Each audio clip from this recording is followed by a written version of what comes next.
말씀입니다.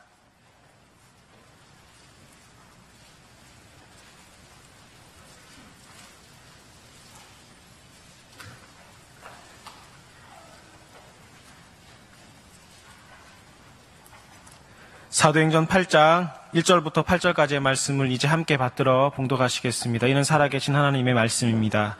사울은 그가 죽임당함을 마땅히 여기더라. 그날에 예루살렘에 있는 교회에 큰 박해가 있어 사도 외에는 다 유대와 사마리아 모든 땅으로 흩어지니라. 경건한 사람들이 스데반을 장사하고 위하여 크게 울더라. 사울이 교회를 잔멸할새 각 집에 들어가 남녀를 끌어다가 옥에 넘기니라. 그 흩어진 사람들이 두루 다니며 복음의 말씀을 전할새 빌립이 사마리아 성에 내려가 그리스도를 백성에게 전파하니 무리가 빌립의 말도 듣고 행하는 표적도 보고 한 마음으로 그가 하는 말을 따르더라. 많은 사람에게 붙었던 더러운 귀신들이 크게 소리 지르며 나가고 또 많은 중풍병자와 못 걷는 사람이 나으니 그 성에 큰 기쁨이 있더라. 아멘. 귀한 성찬에 나오신 자리에 나오신 성도님들을 환영합니다. 저는 명선교회에서 사역한 지 올해가 10년이 되는 것 같습니다. 특별히 명선교회에서 사역을 하면서 가졌던 마음 가운데 하나는 다른 사역은 다 할 수 있을 것 같은데 청년팀 사역만 안 했으면 좋겠다라는 생각이었습니다. 그 이유는 제가 명선교회 청년으로 대학생으로 교회를 다녔기 때문이기도 하지만 저는 대학을 졸업하고 또 결혼하고 사역을 했기 때문에 청년이라는 시기를 잘 가지지 못했기 때문에 청년들을 잘 이해하지 못할 것이다. 청년들의 마음을 잘 모를 것 같다라는 생각을 했기 때문입니다. 청년으로 신앙생활을 했다면, 그래서 청년으로서의 어떤 신앙적 고민을 겪어봤다면 더 잘 청년을 이해할 수 있겠다라는 그런 마음이 제게 있었기 때문입니다. 하지만 청년팀을 맡고 청년들을 만나면서 제가 청년회 때 경험하지 못했던 것을 우리 교회 청년팀을 통해서 간접적으로 요즘 경험하게 되는 것 같습니다. 청년들이 하는 고민을 같이 해보고 또 청년들의 부모님에 대한 마음도 가져보고 또 함께 이야기하고 말씀을 보는 가운데 오히려 하나님께서 저에게 더 큰 은혜를 부어주시는 것 같다라는 생각을 합니다. 그렇지만 청년 사역을 하면서 가끔 곤란한 경우도 있습니다. 얼마 전에 그런 경험을 했었습니다. 작년 성도님들을 만날 때는 몇 월 며칠 날 몇 시에 만난다 그러면은 따로 연락을 하지 않아도 그날 준비를 하시고 또 함께 그 시간에 만났었습니다. 그런데 청년들의 삶은 좀 유동적이다 보니 약속 시간을 해놨는데도 계속해서 이렇게 변경이 되는 경우가 많이 있습니다. 그래서 청년들을 만나기 전에는 아침에 꼭 문자를 보냅니다. 오늘 만나기로 했는 거 기억하죠? 몇 시에 어디서 만납시다. 이렇게 문자를 항상 보내고 청년들을 만나고 있습니다. 그날 아침에도 그날 저녁에 한 청년을 만나기 위해서 청년에게 문자를 보냈습니다. 안녕하세요. 심규성입니다. 오늘 저녁에 우리 만나는 거 맞죠? 어디로 가면 될까요? 이렇게 제가 문자를 보냈습니다. 이렇게 문자를 보냈는데 답이 오지 않는 겁니다. 아마 청년들이 일하다 보면 좀 바쁘니까 연락이 없구나, 문자를 못 받구나 이런 생각을 하고 기다리고 있었습니다. 그런데 한 오후 3시경에 그 전화번호로 전화가 왔습니다. 네, 제가 문자를 보냈던 그 청년이 아니라 한 아주머니가 그 전화번호를 가지고 제게 전화를 하셨습니다. 그러고는 제가 이렇게 이야기를 했습니다. 문자 보고 전화 드렸습니다. 그런데 혹 누구세요? 라고 저에게 물어보시는 겁니다. 그래서 네, 저는 신규성입니다. 라고 이야기를 했었습니다. 신규성인데 무슨 일이시죠? 라고 물어보니까 그분이 제게 이렇게 이야기를 하시더라고요. 오늘 저녁에 만나자는 문자를 주셔서 연락드렸습니다. 이렇게 아주머니가 이렇게 말씀을 하시는 겁니다.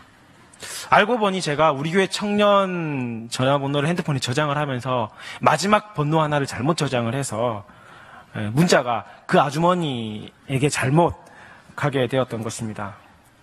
근데 문제는 여기서부터입니다. 근데 그 어머니께서 다짜고짜 제게 우리 아이가 중학교 1학년 여자아이인데 어떻게 이렇게 문자를 보내실 수 있느냐라는 겁니다. 그러면서 제가 보낸 문자를 돌이켜보니까 그럴 수가 있겠더라고요. 안녕하세요. 심규성입니다. 오늘 저녁에 우리 만나는 거 맞죠? 어디로 가면 될까요? 그러니까 어머니께서 보셨을 때는 충분히 딸아이가 걱정이 되니까 충분히 오해를 하실 만하겠다. 그런 생각이 들었습니다. 그래서 제가 사정을 설명을 드렸습니다. 저는 여차여차해서 이렇게 문자를 드렸는데 제가 전화를 잘못 저장을 해가지고 문자가 잘못 간 것 같다고 죄송합니다 라고 그랬습니다. 그래도 그 어머니께서 저를 믿지 못하는 눈치였습니다.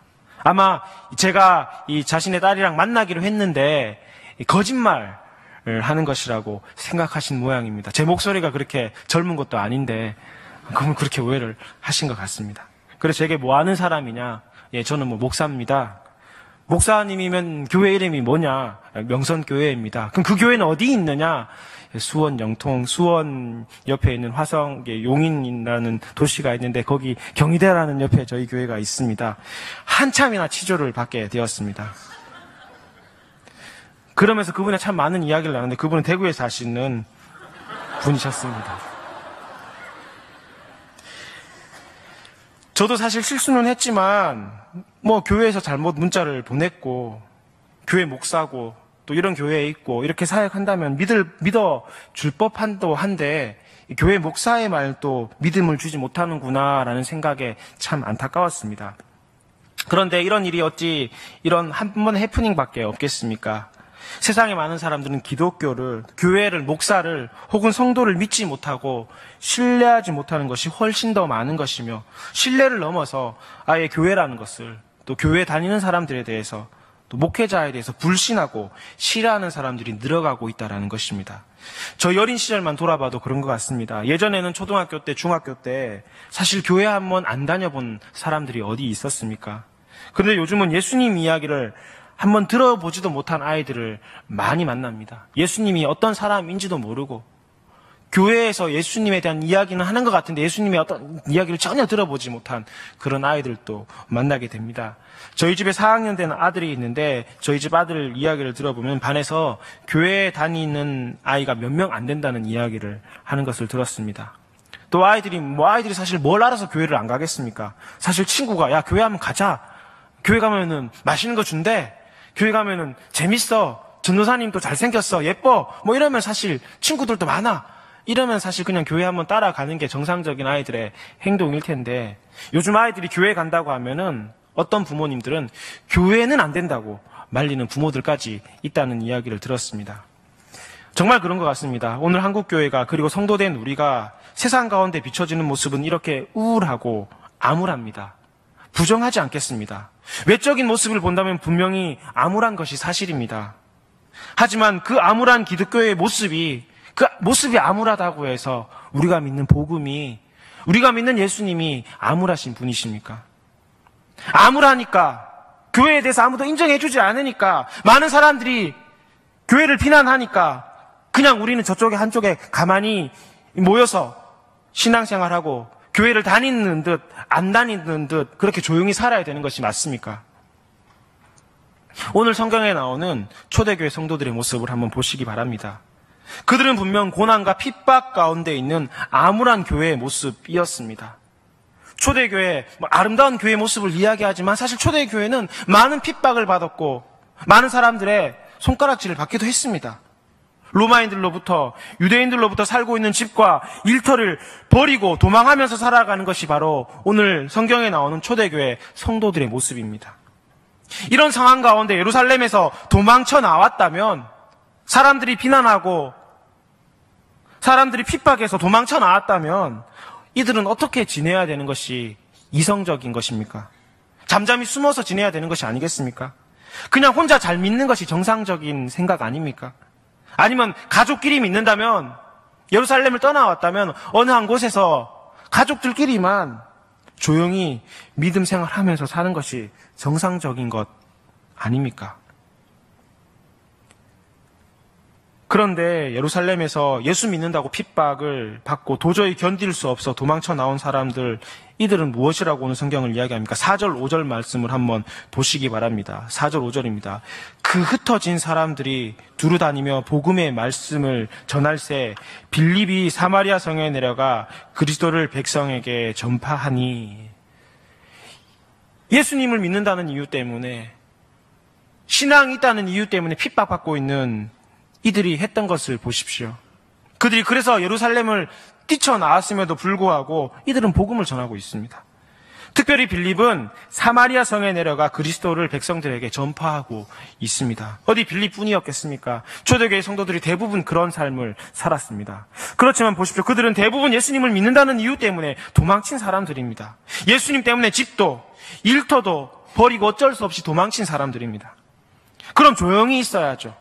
있는 듯 없는 듯 살아야죠. 그게 정상적인 것 아닙니까? 그럼에도 이들은 복음을 증거했다는 것입니다. 그럼에도 이들은 복음의 말씀을 사람들에게 선포했던 것입니다. 그런데 보십시오. 그 결과가 어떠합니까? 우리 8절 말씀입니다. 8절 말씀을 함께 읽겠습니다. 시작. 그 성에 큰 기쁨이 있더라. 아멘.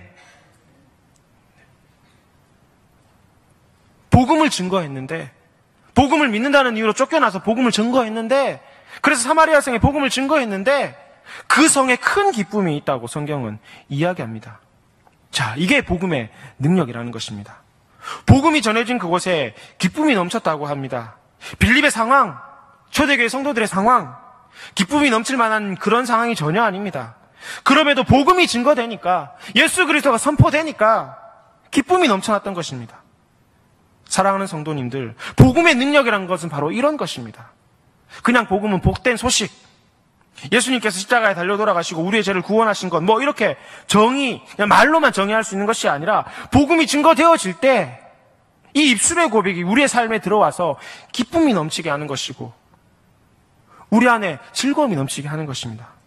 그것은 상황에 의해서, 환경에 의해서 기뻐하거나 슬퍼하는 것이 아닙니다. 물론 상황과 환경은 우리를 즐겁게 합니다. 갑자기 큰 돈이 생기거나 혹 가정에 좋은 일이 있으면 기쁨이 넘치죠. 행복할 수 있습니다. 하지만 상황이 주는 기쁨은 그 상황이 바뀌면 슬픔으로 변할 수 있습니다. 우리 그런 거 신문 지상을 통해서 많이 보시지 않습니까? 로또에 당첨되고도 불행한 사람들 얼마나 많이 봅니까? 소위 세상에서 이야기하는 그 성공했다는 그것 때문에 패가 망신한 사람들도 많이 있습니다. 하지만 복음이 주는 기쁨은 다릅니다. 상황과 환경이 좌우하는 것이 아닙니다. 예수님 때문에 기쁜 것이고 예수님 때문에 즐거운 것입니다. 이유는 오직 예수님 때문입니다. 그러니 그것은 변하지가 않습니다. 그러니 그것은 바뀌지가 않는 것입니다. 그래서 주님은 땅끝까지 이르러 복음의 증인되라고 말씀하십니다. 모든 족속으로 제자를 삼아 아버지와 아들과 성령의 이름으로 세례를 베풀라고 말씀하십니다. 예수님께서는 믿는 우리를 못 살게 굴려고, 힘들게 하려고 이런 명령을 내리셨을까요? 우리 고생 한번 해봐라. 내가 없으니까 너네들 내가 때 동안 이렇게 고생했으니까 너희도 이런 고생하는 삶을 한번 살아보라고 주님께서는 땅끝까지 이르러 복음의 증인이 되고 전도하라는 명령을 내리셨을까요? 가장 쉬운 전도의 방법은 어떤 게 있겠습니까? 예수님께서 한번 내려오시면 되는 거잖아요. 영통 중심상 가면 딱 내려오시면은 한 번만 보면은 우리가 특별히 복음 그렇게 안 전해도 교회 다니시는 분들 전도 잘 될 거 아니겠습니까?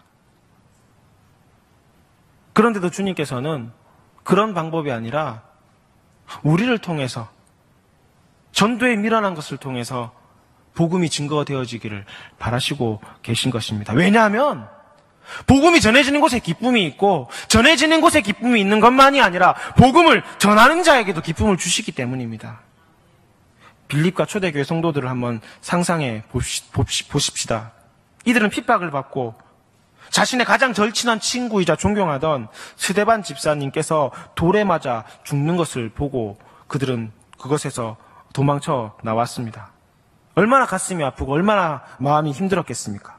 그렇지만 흩어져 복음을 증거했을 때 사마리아 사람들이 예수님의 이야기를 듣고 기쁨이 가득한 것을 보았고, 이 복음을 전한 빌립이 그것을 바라봤을 때 마음 가운데 얼마나 큰 기쁨이 넘쳤겠습니까? 우리가 믿는 게 잘못된 게 아니구나. 우리가 믿는 게 잘못되어가지고 사람들이 핍박받은 줄 알았는데 그게 아니구나. 복음이 이렇게 전해지는데 기쁨이 넘치는데, 기쁨이 전혀 없던 사람들에게 복음이 전해지니까 즐거움이 넘치는데, 복음이란 정말 이런 능력이 있는 거구나. 비록 우리가 로마의 사람들에게, 유대인들에게 핍박받고 억울한 일을 겪고 있지만 이게 정말 참이고 진리이구나. 그렇기 때문에 우리는 복음을 전해야 되겠구나. 이런 생각을 하지 않았겠습니까? 그런 의미에서 복음은, 신앙생활이라는 것은 우리끼리 잘 믿는 것이 아닙니다. 만약 우리끼리 잘 믿는 것에 신앙생활 잘하는 것이고 우리끼리 잘하는 것이 좋은 복음의 모습이라면 초대교회 성도들은 전도하지 않았을 것입니다. 예루살렘에 있었던 교회는 그야말로 천국 아니었습니까? 내 물건을 공유해도 아깝지가 않았습니다. 종과 주인이 형제 자매라고 불렀습니다. 같이 수고하고 나누었습니다. 그래도 어느 누구 하나 마음이 속상하거나 질투가, 시기가 생기는 일이 없었습니다. 하지만 초대교회 성도들은 자기들끼리 잘 믿는 신앙의 공동체만이 아니었습니다. 만약 그랬다면 예루살렘에서 조용히 신앙생활을 했을 것입니다. 전도 안 하면 되고 예수님을 그리스도라 증거 안 하면 사람들이 아무도 초대교회의 성도들에게 뭐라고 말할 사람이 없었습니다. 혹 오늘 본문처럼 외적으로 힘들고 어려운 상황 가운데 쫓겨나야만 되는 상황이라면 그냥 나가서 그냥 조용히 가족들끼리 잘 믿으면 끝나는 것입니다. 그렇지만 복음의 속성은 그런 것이 아니기 때문입니다. 복음은 우리끼리 잘 믿는 것이 아니라 전하여지고 증거되어질 때 우리 안에 기쁨이 충만하고 증거된 그곳에 기쁨이 넘쳐나는 것입니다. 복음은 나와 우리 공동체를 넘어 우리의 이웃들을 바라봐야 하는 것입니다.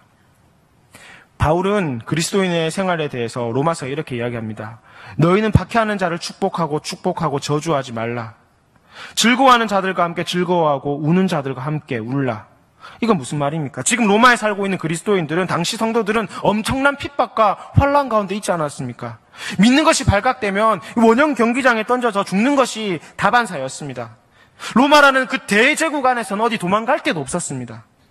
그런데도 바울은 박해하는 자를 축복하고 저주하지 말라 말씀하십니다. 그리고 즐거워하는 자들과 함께 즐거워하고 우는 자들과 함께 울 것을 말씀하십니다. 믿는 사람들끼리, 성도들끼리 잘 먹고 잘 사는 것이 복음이요 신앙생활의 전부가 아니라는 것입니다. 비록 나를 힘들게 하고 나를 어렵게 하고 내가 잘 알지 못한다 할지라도 그에게 복음을 전하는 것이 신앙생활이고, 나를 핍박하는 자를 위해서 기도하는 것이 복음의 능력이라고 바울은 이야기를 하고 있는 것입니다. 오늘 우리 기독교의 모습을 한번 돌아보실 수 있기를 바랍니다. 우리의 상황은 여전히 좋지 않습니다. 믿는다는 이유로 수많은 인터넷 악플들이 달리는 시대입니다. 어쩌면 내가 믿는 사람이라고, 내가 교회에 다닌다고, 교회의 집사님이라고, 장로님이라고, 권사님이라고, 성도라고 이야기하기 곤란한 시대에 살 수도 있습니다. 신앙생활하고 믿음생활을 해도 그냥 조용히 다른 사람들처럼 타협하고 신앙생활하는 것을 미덕처럼 비추어지고 있는 시대에 살고 있습니다. 여러분, 우리의 외적 상황은 전도하고 복음을 이야기할 만한 그런 상황이 절대 아닙니다. 그렇다고 해서 오늘 믿는 우리들끼리만 즐겁고 행복하다면 그게 믿음이고 그게 신앙일까요? 이 신앙은 아주 걸음마적인 신앙의 수준입니다. 어쩌면 이런 신앙은 우리의 믿음을 좀먹고 우리의 신앙을 넘어뜨리는 지름길이 될 수도 있는 것입니다. 얼마 전 대학원을 다니고 있는데 수업을 마치고 집으로 돌아오려고 했습니다. 그런데 저쪽쯤에 한 외국인께서 저를 주시하고 있었습니다. 왜 그런 느낌 있지 않습니까? 저 사람이 꼭 내게 말을 걸 것 같은데, 딱 그런 느낌이었습니다. 그래서 순간 드는 생각은 뒤를 돌아서 그냥 모른 척하고 지나갈까? 이런 생각이 들었지만, 또한 제 마음에 드는 생각은, 그래, 여기 한국인인데 한국말 못하는 저 사람이 이상한 거지. 내가 미국에 가서 영어 못하면은 내가 좀 잘못이지만 한국에서 한국말하고 저 사람이 영어하면 저 사람이 잘못된 거지. 내가 한국말해서 저 사람 못 알아들으면 저 사람 잘못이지. 이런 강하고 담대한 마음이 제게 들었습니다. 아니나 다를까 저의 예감은 적중했습니다. 그 외국인이 제게 와서 말을 걸었습니다. 그런데 헬로우로 인사하는 것이 아니라 안녕하세요 이렇게 인사를 하시는 겁니다. 흠칫 당황했습니다. 그리고 다시 제게 이야기를 해서 그분이 제게 다시 이야기를 하셨습니다. 여기 학교 다니세요? 어감은 조금 달랐지만 능숙하게 한국어로 이야기하셨습니다. 영어로 말씀하시는 것보다 외국분이 한국말을 더 잘하니까 오히려 제가 당황스러웠습니다. 제가 이 학교를 다닌다고 하니까 그분이 대뜸 제게 사형리를 제게 꺼내 주셨습니다. 그러면서 제게 예수님 믿으세요. 이렇게 이야기를 하는 것입니다. 그렇습니다. 저는 그 외국분에게 전도를 당한 것입니다. 제가 사실 전도를 해봐서 아는데 많은 사람들이 다니는 곳에서 전도할 때는 나름 몇 가지 기준이 있습니다.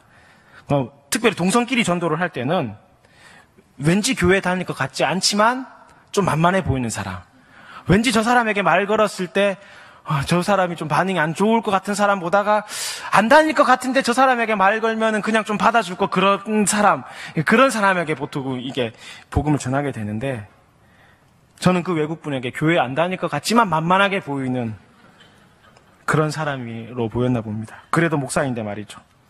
그래서 제가 그랬습니다. 저 목사입니다. 패스터. 이렇게 이야기를 했습니다. 근데 그분이 깜짝 놀라시면서 주변 학생들이 엄청 많았는데 저의 손을 꼭 잡으시더니 목사님! 이렇게 이야기를 하시는 거예요.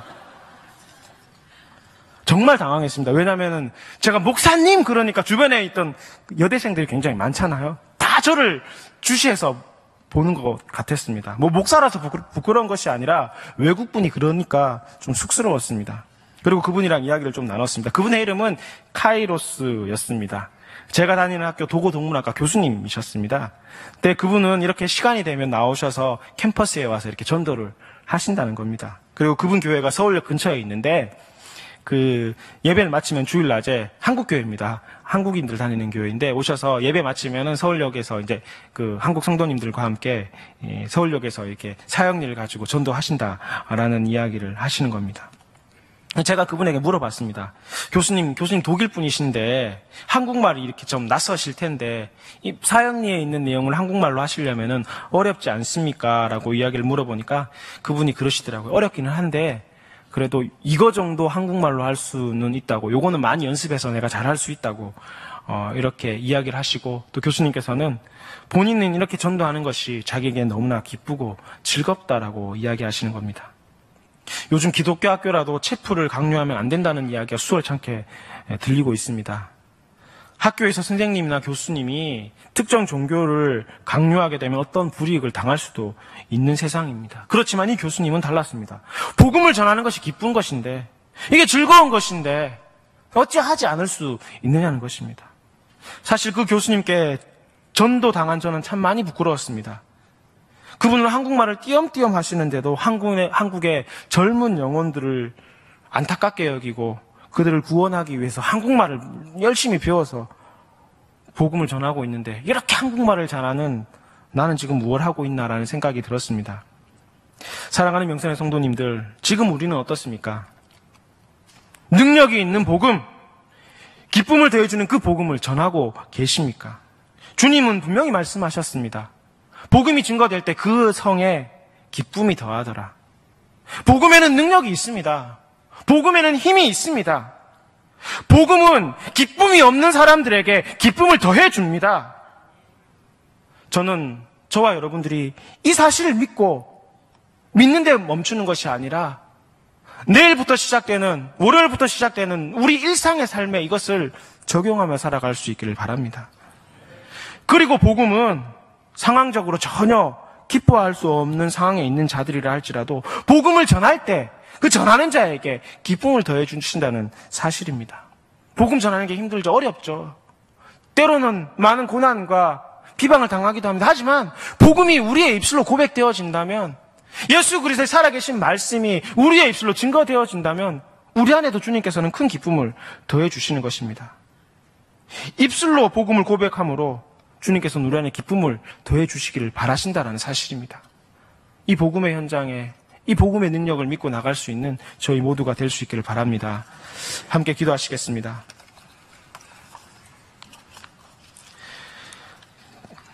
주님, 정말 그렇습니다. 주님께서는 우리에게 복음을 증거하라 말씀하셨고, 복음이 증거되어질 때 전한 곳에 기쁨이 넘치고 복음이 전한 자에게 하나님의 은혜가 더하는 줄 주의 말씀을 통해서 보았습니다. 주님, 우리는 이 사실을 알고 있으면서도 복음을 전하기보다, 또한 복음을 알리기보다 모른 척 방관하고 살았던 적이 더 많았음을 고백합니다. 주님, 저희를 긍휼히 여겨주시어 구원하여 주셨듯이 주님, 저희 안에도 영혼들에 대한 긍휼히 여기는 마음을 허락하여 주옵시고, 주님께서 주신 이 복음, 이 복음의 능력, 이것을 믿지 않는 영혼들에게 증거할 수 있도록 저희를 사용하여 주시옵소서. 자격 없지만, 부족하지만 주님께서 저희를 통하여 일하시기 원하시는 줄 믿습니다. 주님, 저희를 통하여 일하여 주시옵소서. 비록 육신의 어려움과 마음의 힘듦이 있다 할지라도 그 다음에 주시는 하나님의 더 큰 기쁨이 우리의 모든 것을 덮을 줄 믿습니다. 복음을 전함으로, 우리의 입술을 통하여 복음이 증거되어짐으로 우리 안에 세상 사람들이 빼앗아 갈 수 없는 영원한 기쁨을 맛보게 하시고, 그를 통하여 세상을 힘있게 살아갈 수 있는 저희 모두가 될 수 있게 하여 주시옵소서. 예수 그리스도 이름으로 기도하옵나이다. 아멘. 다 같이 찬송가 198장 하시겠습니다. 찬송 198장 하시면서 성찬 예식을 드리도록 하겠습니다. 찬송가 198장입니다.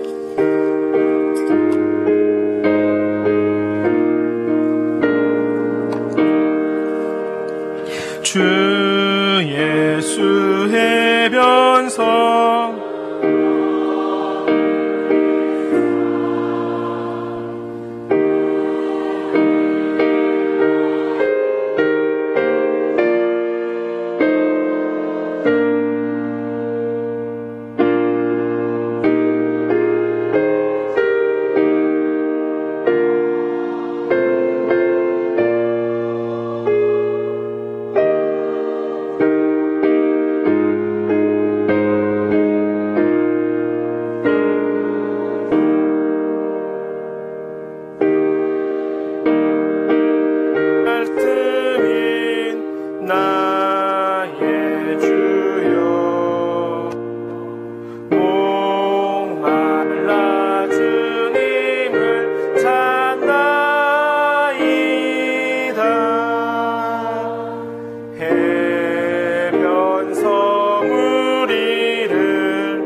복음이 전해질 때 전하는 자나 받는 자나 주님께는 큰 기쁨을 주십니다. 그리고 복음이 전해지는 곳에는 이 성찬의 예식을 통하여 주님을 기념하라고 주님을 말씀하셨습니다. 성찬의 예식은 우리들끼리만 하는 닫혀있는 예식이 아닙니다. 주님을 알지 못하는 자들이 세례를 받고 성찬의 예식에 나올 때 이 성찬의 예식이 더 기쁘고 더 즐거운 것입니다. 오늘 우리에게 베풀어진 이 성찬을 통하여 복음의 능력을 다시 한번 경험하고 다짐하며 예수 그리스도의 은혜를 다시금 우리 안에 견고하게 세워나갈 수 있는 귀하고 복된 시간이 될 수 있기를 바랍니다. 주께서 잡히시던 밤 떡을 가지사 떼어 축사하시며 이것은 너희를 위하는 내 몸이니 이것을 행하여 나를 기념하라고 말씀하셨습니다. 식후에 주께서 잔을 가지사 축사하신 후 이 잔은 나의 피로 세운 새 언약이니 많은 사람의 죄사함을 위하여 흘림이라 하셨습니다. 함께 기도하시겠습니다. 거룩하신 하나님 아버지, 이제 주님의 살과 주님의 피를 나눕니다. 저희에게 주시려고 찢기시고 흘리셨던 예수 그리스도의 모든 것을 저희 안에 간직하는 시간이 되게 하옵소서. 복음의 능력을 믿게 하시고 그 복음을 전하는 기쁨을 경험하는 저희 모두가 되게 하여 주시옵소서. 거룩하신 하나님, 우리 아버지, 이 시간 성찬 예식을 통하여 주님의 은혜를 깨닫기 원합니다. 십자가의 능력과 보혈의 능력으로 저희를 정결하게 하옵시며 주님 알지 못하는 영혼들이 이 성찬의 즐거움에 참여할 수 있게 부족하지만 주님 저희를 사용하여 주옵소서. 예수 그리스도 이름으로 기도드리옵니다. 아멘.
주님의 크신 은혜와 사랑을 기억하며 거룩한 성찬에 참여하시기 바랍니다. 다 같이 나오셔서 떡과 잔을 받으시기 바랍니다.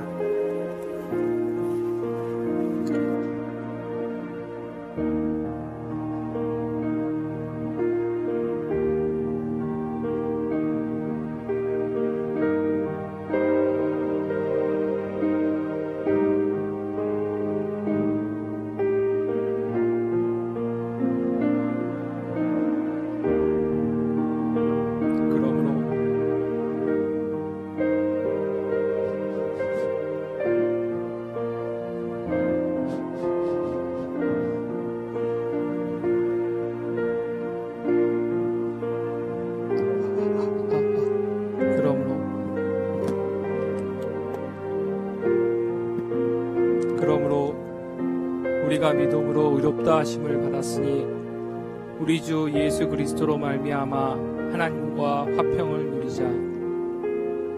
또한 그로 말미암아 우리가 믿음으로 서 있는 이 은혜에 들어감을 얻었으며 하나님의 영광을 바라고 즐거워하느니라. 다만 이뿐 아니라 우리가 환난 중에도 즐거워하나니 이는 환난은 인내를, 인내는 연단을, 연단은 소망을 이룬 줄 알미로다. 소망이 우리를 부끄럽게 하지 아니함은 우리에게 주신 성령으로 말미암아 하나님의 사랑이 우리 마음에 부은 바 됨이니.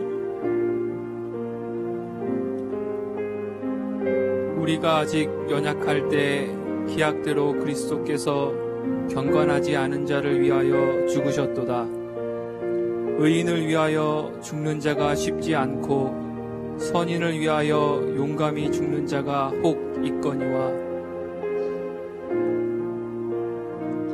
우리가 아직 죄인 되었을 때에 그리스도께서 우리를 위하여 죽으심으로 하나님께서 우리에 대한 자기의 사랑을 확증하셨느니라.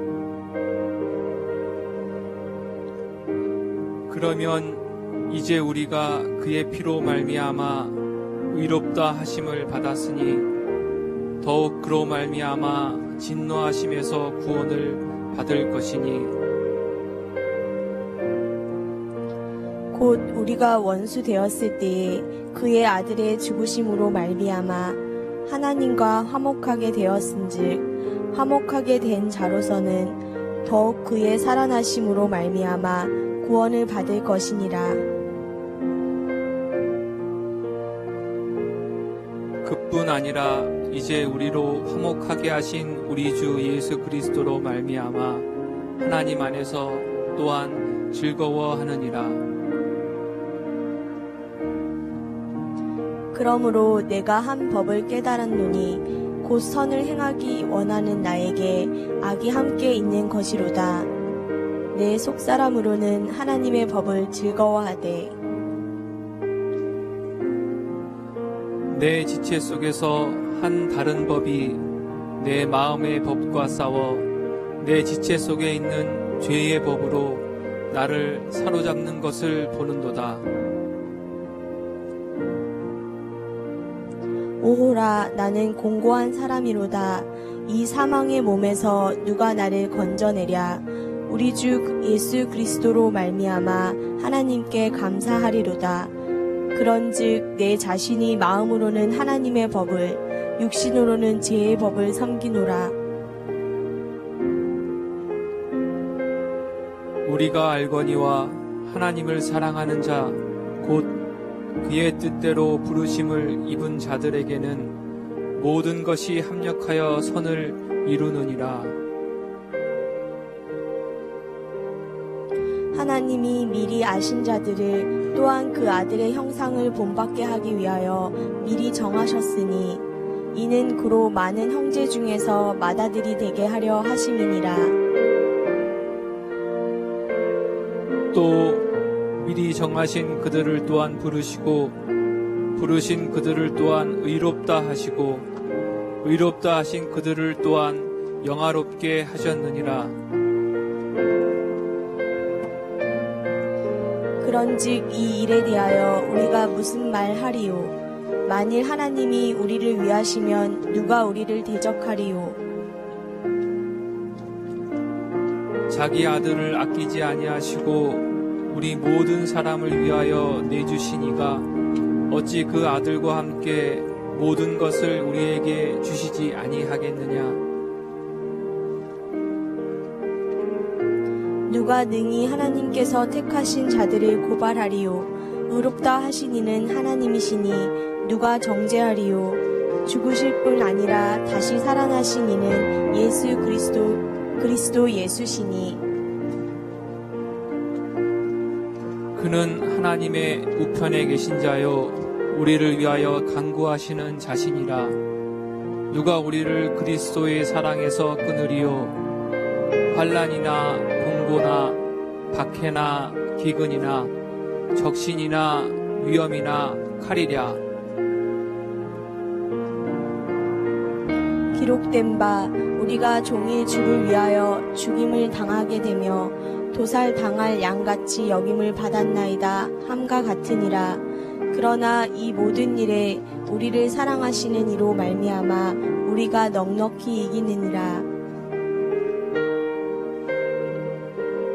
내가 확신하노니 사망이나 생명이나 천사들이나 권세자들이나 현재일이나 장래일이나 능력이나 높음이나 기품이나 다른 어떤 피조물이라도 우리를 우리 주 그리스도 예수 안에 있는 하나님의 사랑에서 끊을 수 없으리라. 사람이 의롭게 되는 것은 율법의 행위로 말미암음이 아니요 오직 예수 그리스도를 믿음으로 말미암는 줄 알므로 우리도 그리스도 예수를 믿나니 이는 우리가 율법의 행위로서가 아니고 그리스도를 믿음으로써 의롭다함을 얻으려 함이라. 율법의 행위로서는 의롭다함을 얻을 육체가 없느니라. 만일 우리가 그리스도 안에서 의롭게 되려 하다가 죄인으로 드러나면 그리스도께서 죄를 짓게 하는 자냐? 결코 그럴 수 없느니라. 만이 내가 헐었던 것을 다시 세우면 내가 나를 범법한 자로 만드는 것이라. 내가 율법으로 말미암아 율법에 대하여 죽었나니 이는 하나님에 대하여 살려 함이라. 내가 그리스도와 함께 십자가에 못 박혔나니 그런즉 이제는 내가 사는 것이 아니요 오직 내 안에 그리스도께서 사시는 것이라. 이제 내가 육체 가운데 사는 것은 나를 사랑하사 나를 위하여 자기 자신을 버리신 하나님의 아들을 믿는 믿음 안에서 사는 것이라.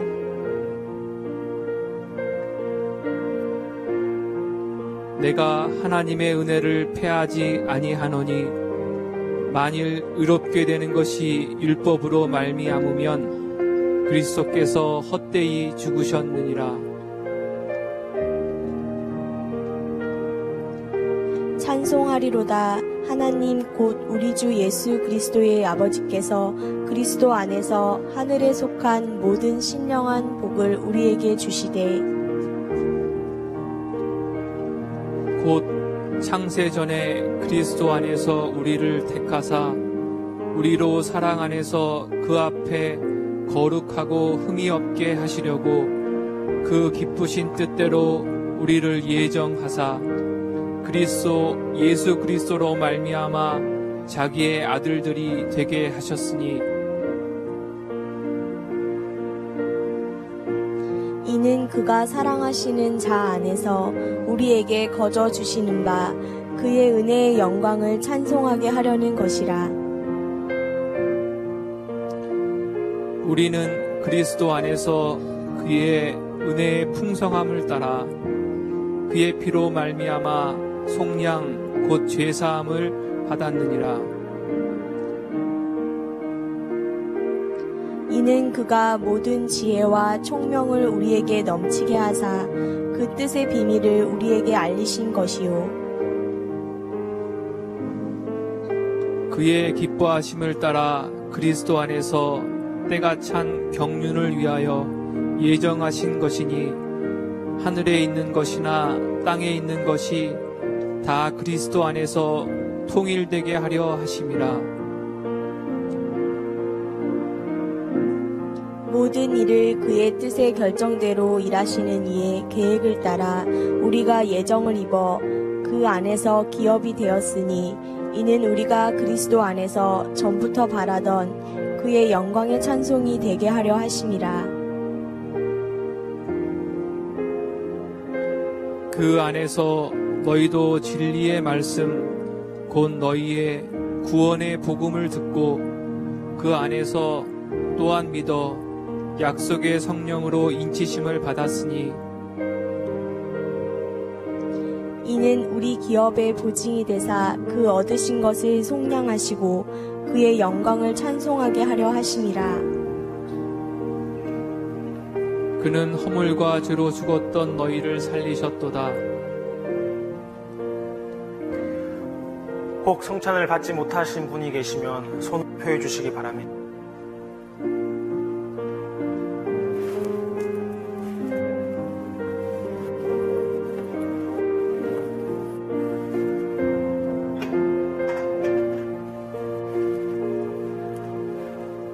함께 기도하시도록 하겠습니다. 생명의 근원이 되시는 하나님 아버지, 저희들을 십자가의 은혜로 구속하여 주시고 주님의 자녀 삼아 주셔서 감사드립니다. 주님은 제자 삼고 세례를 베풀고 성찬의 자리에 세상의 모든 영혼들을 초청하셨으며 이 귀한 일에 저희를 동력자로 불러주셨습니다. 주님, 이 귀한 일에 저희를 사용하여 주옵소서. 환경과 상황이 주님의 귀한 역사를 가로막지 않게 하옵시며 성찬의 예식 가운데 예수 그리스도와 하나됨이 저희의 힘과 소망이 되게 하여 주옵소서. 구주 예수 그리스도 이름으로 기도드립니다. 아멘.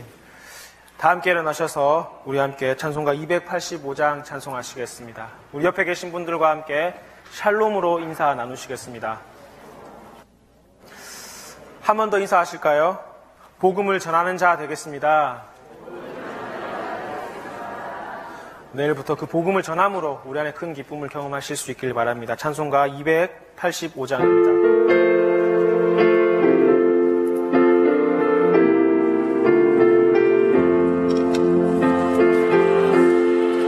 받은 그날 참 기쁘고 복되도다. 이 기쁜 날 못 이겨서 온 세상에 전하노라. 기쁜 날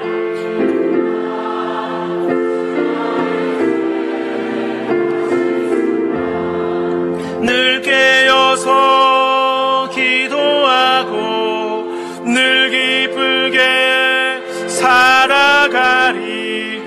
기쁜 날 기쁜 날 주 나의 죄 다시 쓴 날 이 좋은 날 내 천한 몸 새 사람이 되었으니 이 몸과 맘 다 바쳐서 영광의 주를 섬기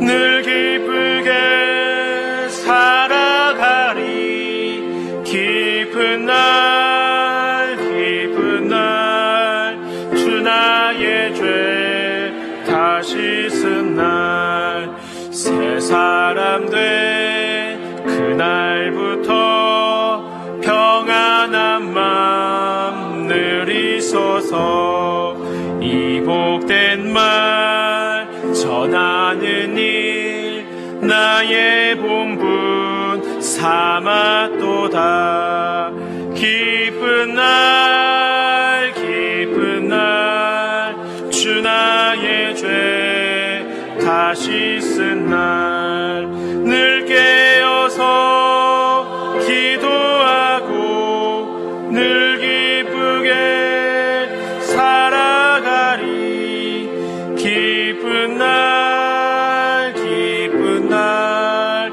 주 나의 죄 다시 쓴 날 아멘. 하나님 아버지 감사합니다. 죄로 인해 죽을 수밖에 없었던 저희들이지만 주님의 크신 은혜가 저희를 살려주셨습니다. 저에게 기쁜 날을 허락하여 주시고 그 기쁨 성찬의 자리에 초청하여 주셔서 주님의 몸과 주님의 살을 나눔으로 우리 안에 더 큰 기쁨을 허락하여 주셨습니다. 주님, 이 기쁨이 저희에게만 머무는 것이 아니라 세상에 아직 그 기쁨을 알지 못하는 자들에게 능히 전할 수 있는 저희의 삶이 되게 도와주시옵소서.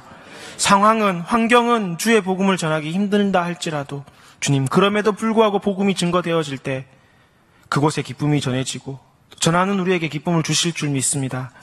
주님, 이 사명을 가지고 이 땅을 살아가는 저희들 되게 도와주시옵소서. 내일부터 시작되는 한 주간의 삶에 이를 실천함으로 하나님이 주시는 능력을 경험할 수 있게 도와주시옵소서. 주님, 그 기쁨에 감사하며 이 시간 귀한 예물을 주님 앞에 올려드립니다. 11조로 감사의 예물로 주정헌금으로 기타 여러 가지의 제목을 가지고 드린 이 예물들 주님 기뻐 받아 주옵시며 이 예물이 사용될 때마다 하나님의 나라가 더욱더 확장되어지며 주님의 도가 세상 모든 사람들에게 증거되어지게 하여 주옵소서. 예수 그리스도 이름으로 기도드리오며 이제는 예수 그리스도의 은혜와 하나님 아버지의 크신 사랑과 성령님의 교통하심이 모인 저희 무리 가운데 영원히 함께 계시기를 축원하옵나이다.